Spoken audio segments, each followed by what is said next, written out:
It has changed in recent years. What are 2.1 and 2.3 SAS? Being in the stack, kicking indoors and doing all the high speed stuff.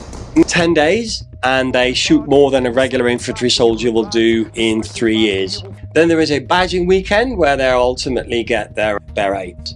In a few days time I'm doing the 2.3 Sabre Weekend 9, which is a load-bearing challenge that takes place in the rugged and remote Howgill Fells in Cumbria. Now the route used to be the final test march which candidates of 2.3 SAS made in weekend 9 of their aptitude phase before proceeding to test week. I looked into the more recent history of the SAS reserve selection of 2.3 and 2.1 SAS and I was surprised what I found. It has changed in recent years and most of their selection has now been fully integrated with the regular SAS. But before we get into that, let's take a step back. What are 2.1 and 2.3 SAS? They're reserve units within the United Kingdom Special Forces to complement the regular SAS. If we go back in history a bit, the SAS Brigade had been disbanded at the end of the Second World War. Cost cutters in Whitehall were sceptical of its function as a peacetime unit. Now 2.1 SAS was allowed to remain. They got a bit of funding to try and retain some of the skill sets and knowledge. And then several officers had an opportunity to revive the name. They were Mike Calvert and Brian Franks. Both had been COs within SAS during wartime. So when the opportunity arose to form a specialist unit for the Malaya campaign, Calvert was determined to give it a name that forged a link between the new force and the exploits of the wartime SAS Brigade. So it was against that background that the Malayan Scouts SAS was established in 1950, a unit that 2 years later would be renamed 2.2 SAS. 2.1 SAS was deployed, so a lot of those guys came over and they became B Squadron. Selection in the early 50s would take place through operations. So as part of the campaign they would take new guys out, typically with up to 120 pounds, navigating the dense jungle. Standard operating procedures began to develop. The full spectrum of special operations tasks are counter-terrorism, hostage rescue, direct action, special reconnaissance, gathering intelligence behind enemy lines. If we take a step back and look at 2.1 and 2.3 SAS, whilst they can augment the SAS in all of these tasks, the most likely areas where they would be deployed would be long-range reconnaissance and human intelligence. They tend to be the focus, rather than being in the stack, kicking indoors and doing all the high-speed stuff. Now the reserves are seen to offer strategic depth because they are reservists. They provide by greater manpower and flexibility to the UK's Special Forces capabilities. So let's look at the difference between 2.1 and 2.3 SAS. 2.1 is the south of England and Wales. 2.3 is the north of England and Scotland. 2.1 and 2.3 candidates, in recent years, they have to find a sponsoring Army Reserve unit to do their basic military training with. A Reserve Army basic training requires at least a 27-day minimum commitment. Then as infantry, you have to complete the 2-week Reserve Combat Infantryman's course, CIC, at Catterick. So put together, that's 6 months, probably anywhere between 6 to 12 months to complete all that. You're then qualified as a Reserve Army soldier and only then can you sort of start 2.1 and 2.3 selection proper. Now 90% tends not to make it. So the added benefit for the Army is that being Reserve Army Reserve Soldier qualified, they are then returned to their sponsoring unit. So it's basically a great way for recruitment, let's face it. So it is open to both genders. However, it has not been confirmed to me whether a woman has ever passed. So I simply don't know that. The OC is there to oversee the course, give pep talks. In contrast, the PSI, they tend to be seasoned 2.2 veterans, are there to instill vigilance and exactitude. They represent the uncompromising standards expected in every aspect of training. Following some initial orientation before recruits can proceed to the pre-briefing course in Hereford, recruits face a series of tests designed to assess their fundamental competencies and psychological resilience. There's obstacle courses and various other ways, other surprising and interesting ways that weren't shared with me to test recruits to their physical limits. What you see here is a screenshot of a declassified, just to make that point, so I can show this to you, the suggested training schedule for somebody contemplating becoming a reserve soldier. That is a pretty grueling schedule.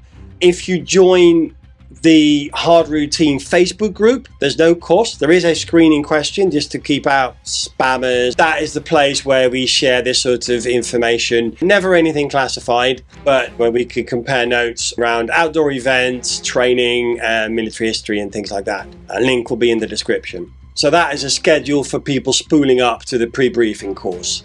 Now, the SAS briefing course, also known as the Special Forces Briefing Assessment course, has a number of roles. It's to set realistic expectations. It also includes an initial assessment, so it is a pass-fail course where a candidate's suitability for the grueling full selection process is assessed. It lasts 5 days. They do this alongside regular recruits, various fitness tests, runs, swims, fireman's carries, other exercises to assess baseline physical abilities. Various mental tests, aptitude, problem solving, decision making abilities. I believe there is an interview, a one-on-one interview with every candidate to gauge motivation, determination and overall suitability.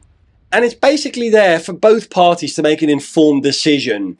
Then 2-1 and 2-3 SAS candidates are rotated into regular Hills phase from start to finish. So they'll be there at camp alongside SAS candidates, SBS candidates. So there's this one comment I read, which is hill walking has an uncanny way of sorting men out. And that is why, since the late 50s, the SAS has always included this hills phase in its aptitude. It's a series of load-bearing challenges. Recruits must navigate challenging terrains with a heavy rucksack, Bergen, which contains survival essentials. They progressively increase in distance and load. Isolation is a key component of the hills phase, often placing recruits in situations where they must rely solely on their own judgment and abilities. That isolation serves to assess their psychological resilience and capacity to operate independently. Looking for consistency in performance, the ability to learn from mistakes, and the adaptability to rapidly changing situations. Now, after that, once they've passed Hills phase, this is where 2-2 candidates go to the Trees phase at the Jungle Training Center for a month. So that mirrors the Malayan patrols, and they'll lose at least 50% of candidates. Reserves don't go there. The reserve candidates get SOP training, standard operating procedures, to learn to survive in harsh environments. They are taught to construct shelters in the woods, perform physically demanding tasks like moving heavy artillery and vehicles, just underscoring the relentless nature of the process. Teamwork becomes increasingly critical. Later in the process, the recruits face tactical questioning, TQ, and other advanced assessments that simulate real-world challenges. They will be interrogated by experts, members of the Joint Services Interrogation Board. So these are the same folks that are used in 2-2. They have to make a weapon safe, strip it, name all the parts, reassemble it with a blindfold. Then they get to camp, which is 10 days, and they shoot more than a regular infantry soldier will do in 3 years. Lots of live firing. Any safety error is instant dismissal. Now, only 10 to 20% of SAS reserve candidates has no previous military experience. PT during camp is a 4-mile run every day. You need to do it in 25 minutes in boots over rough, hilly ground. This is all about seeing if the candidate can work in a patrol. There's a strong presence from 2-2 at camp. So the PSI will be from 2-2. That's also the person that has been guiding the candidates throughout their process.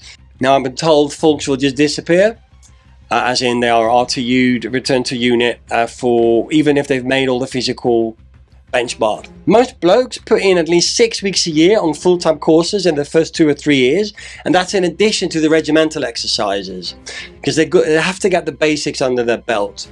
Drill nights are once a week, and exercises will take place on alternate weekends. Absenteeism is not acceptable. it sounds like a vocation, you know. It's something that people who contemplating to do that need to be really certain of their decision. Then there is a badging weekend where they'll ultimately get their Reserve SAS beret. Entry does not imply acceptance. It takes 3 years to then be accepted, and they actually lose another 30%, and that's often not because of they're dismissed, but it's actually because of the required commitment. Doing that in practice, a lot of people find out that's not actually something that they can do. Soldiers make better citizens in terms of being preparedness, leadership capabilities, practical abilities. My own limited experience has been in the Dutch version of the TA, the National Reserve, and it's had a lasting impact on my life. I only stopped because I moved to the UK for work, but I found different ways to scratch that itch, which is doing outdoor challenges, taking courses, training, sharing my enthusiasm like I'm doing today, and ultimately because I enjoy it. On which topic, I've spent all day training with Big Grizzly, Gareth de la Torre, author of the book What the Ruck Just Happened.